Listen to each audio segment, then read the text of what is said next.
नमस्कार, yes news Maharashtra मध्ये आपल्या सर्वांचे स्वागत। धन्यवाद अध्यक्ष महोदय।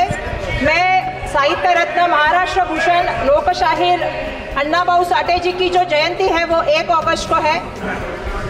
उसके अवसर पे त्यांना देशाचा सर्वोच्च नागरी सन्मान अर्थातच भारतरत्न पुरस्कार द्यावा अशी मी या ठिकाणी मागणी करत आहे। सन्माननीय अध्यक्ष महोदय, जग बदल घालून घाव आम्हा सांगून गेले भीमराव। उभे आयुष्य ज्यांनी मानवतेसाठी व शोषण मुक्तीसाठी समर्पित केले, साहित्य सम्राट महाराष्ट्र भूषण लोकशाहीर अण्णाभाऊ साठे यांनी आपल्या वास्तवदर्शी साहित्यातून माणूस आणि मानवी वृत्तीचे सन्माननीय अध्यक्ष महोदय दर्शन घडवले आहे।